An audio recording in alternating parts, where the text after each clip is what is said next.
Hello, Samantha here from Branches of Vibrational Healing. Hey. So, when you're doing the inner work, right, you're going to go through many breakthroughs, especially if you're working with a coach. And it's beautiful, right? The healing journey is supposed to go through breakthroughs.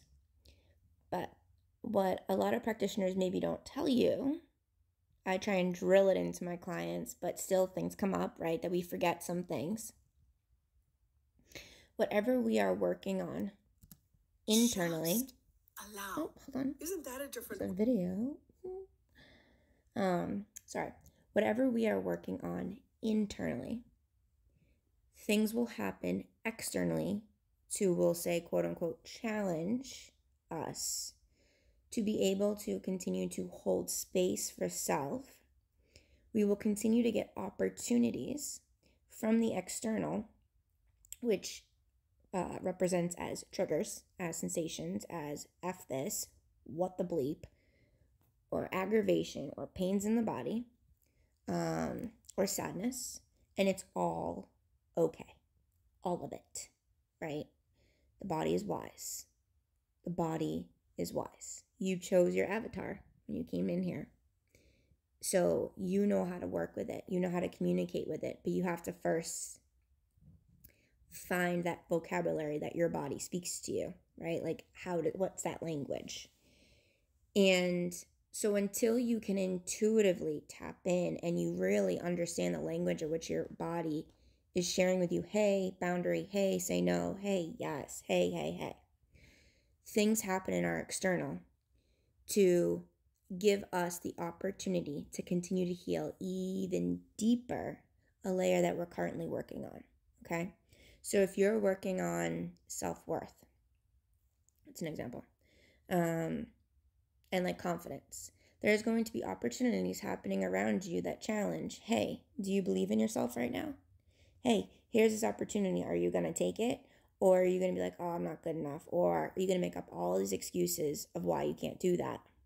Or are there people in your life that literally put you down? Or let's say you're working through financial lack, scarcity, and you want to manifest more abundance. In order to manifest abundance, you have to be honest with yourself. What does lack mean for you? What does scarcity mean? What does it feel like in your body? And what does abundance mean? Because we can have an abundance of lack, right? And how do you manifest? Well, you manifest by being in tune to the language of your body and listening intuitively to where you need to say no, to where maybe you need to say no. Where do you need to say yes, right? What things need to leave this internal program in order to make room for the abundance that you're looking for, that is aligned with you, right? So we may be faced with more external bills. Let's say something happens to your car, or your house, or your kid that you need to have more money for, right? Well, you're going to be challenged with external bills or ways in which to see, how do you even view money? How do you even view abundance? And if you did receive all the money that would help you, would you even be happy? Would you even be aware? And what would you do with the money, right? Your nervous system is constantly trying to tell you what you are in fear of. And when you can be aware of what you're in fear of, man, you can really tap into what you love, and the universe brings you more of that. More, right? So to kind of, when you're working on yourself, one thing at a time. Don't just jump around, right? Like, well, today I want to work on this and this. They all come to one point, which is the body, right? And there's layers here. The other thing is, if you're in a relationship, or you live with your family, or you're just close with your family or your friends, right? When you're working on yourself, especially on like having a voice, not trying to be a people pleaser, not trying to save other people, you're really trying to have that self-love and compassion and set up boundaries. Be aware, be aware of when a loved one comes to you and is going through some shit. Are you trying to absorb their pain to fix them unconsciously, but to try and stop them from their own suffering? Or can you hold space to let that loved one share with you that they are unraveling, that they're not okay, that a bunch of trauma is coming up, right? As long as they're not projecting it onto you, that's different. But if they're sharing with you, just listen. Don't try and change it. Don't try and fix it, but just listen. But also be aware, are you getting angry? Are you getting sad? Are you starting to feel exactly how they feel when they're sharing it with you? Because if so, you're absorbing their energy to protect them from their own suffering. Don't do that. That's not helping anybody. Certainly not you. Certainly not the other person, right? Because that's a part within you that wants to grab on to people to fill the void that really just needs more love by you, so it can stand compassionately to be that safe space. So I just want you to be more aware of that we can be more present for people. Let me go back. We can still be present for people and listen to people without being absorbing it. And it's called be in observation mode.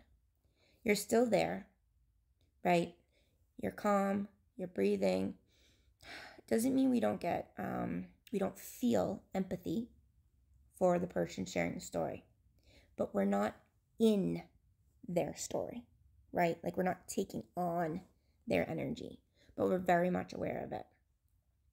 That's something I learned like through nursing, because it wasn't something I did. I took on everyone's stuff, and until I realized and I stopped, and I had to purge it all from my body to make room for what was me, what's Sam.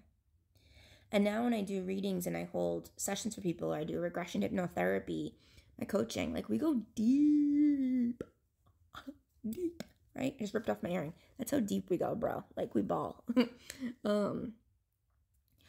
I don't absorb, but I can hold genuine, sovereign, empowering, safe space to share the information and for that person to experience what they need to experience without me trying to fix it, change it, or save them from their experience. Because we have to experience what the F it is that inside of us wants to express in order to thrive in this world and not just survive. So I love you. I hope some of this helps. If you're looking for coaching, if you're looking for a reading, Maria and I are both accepting new clients, and we're here for you. We love you. We appreciate you. And you got this. You're a badass limited being. Branches of vibrationalhealing.com. If you like this, please share and subscribe.